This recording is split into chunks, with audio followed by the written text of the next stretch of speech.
रुख करेंगे कुछ और खबरों का। दिल्ली असेंबली चुनाव की तारीखों का कुछ ही देर में ऐलान होने वाला है। करीब 3:30 बजे इलेक्शन कमीशन की प्रेस कॉन्फ्रेंस होगी। कयास लगाए जा रहे हैं कि फरवरी में दिल्ली में इंतखाबात हो सकते हैं। दिल्ली बीजेपी सदर मनोज तिवारी ने कहा कि हम दिल्ली असेंबली इंतखाबात की तमाम तैयारियां मुकम्मल कर चुके हैं। मनोज तिवारी ने पार्टी की जीत का भी दावा किया। सारी तैयारी हो चुकी है। हम तो इंतजार कर रहे हैं कि जल्दी से जल्दी चुनाव की तिथि आए, क्योंकि आपने कल भी देख लिया होगा कि हमारे बूथ के कार्यकर्ताओं का सम्मेलन हुआ। एक बूथ से 3 लोग, और आईजी स्टेडियम में पैर रखने की जगह नहीं थी। तो जहां कार्यकर्ता मिल कर के 40,000 बैठ जाएं, आईजी स्टेडियम में जगह न मिले, उनको बाहर स्क्रीन पे देखना पड़े। अमित शाह जी का इतना जोशीला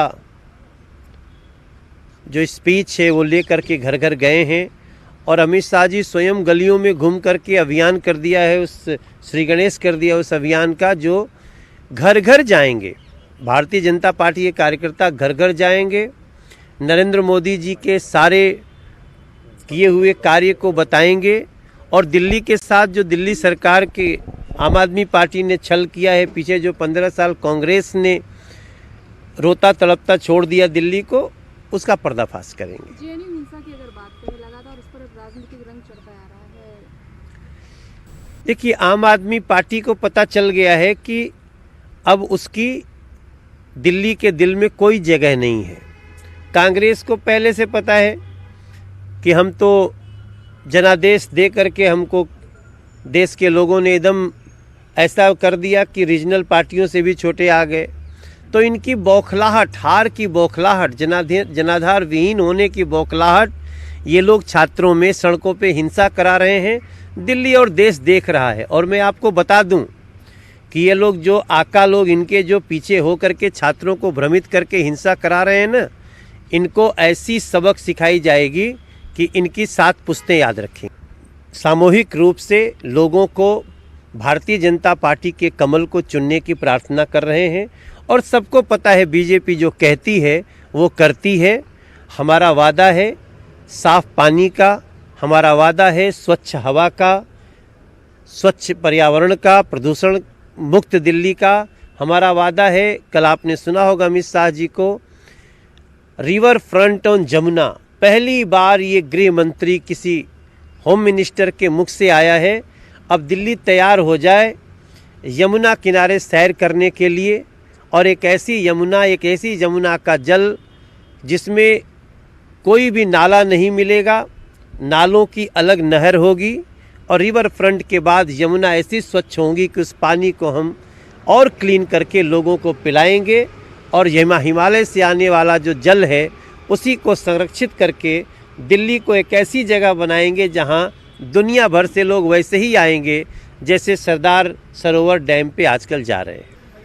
दिल्ली विधानसभा चुनाव का अनाउंसमेंट आज इलेक्शन कमीशन करने जा रहा है। इस वक्त मैं दिल्ली बीजेपी अध्यक्ष मनोज तिवारी के घर के बाहर खड़ी हुई हूं। आप देखेंगे तो यहां पर दिल्ली बीजेपी अध्यक्ष मनोज तिवारी भी दिखाई दे रहे हैं, और कई लोग भी यहां पर पहुंच रहे हैं। और जिस तरीके से ये खबर थी कि आम आदमी पार्टी के कुछ लोग बीजेपी के संपर्क में हैं, तो इसको देखते हुए दिल्ली बीजेपी अध्यक्ष मनोज तिवारी ने साफ कर दिया है कि जो लोग आना चाहें उनका स्वागत है।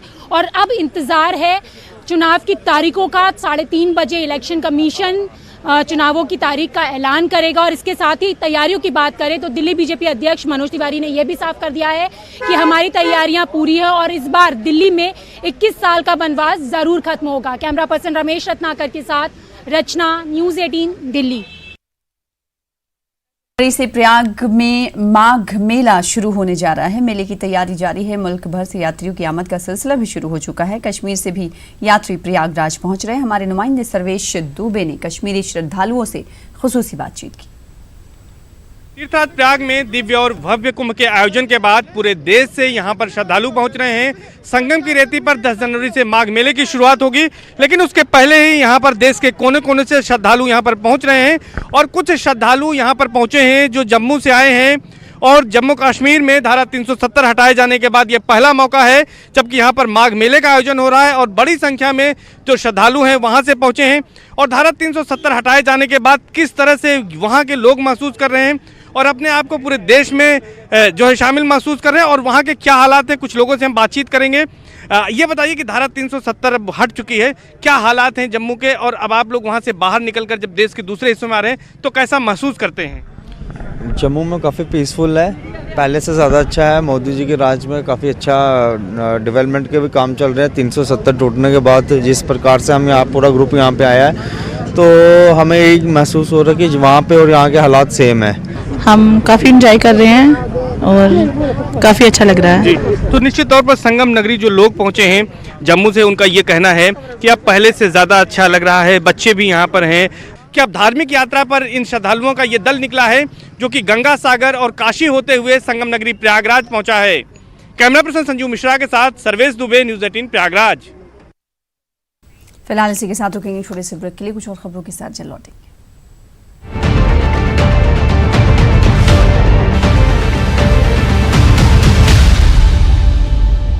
इस न्यूज हेडलाइंस के प्रायोजक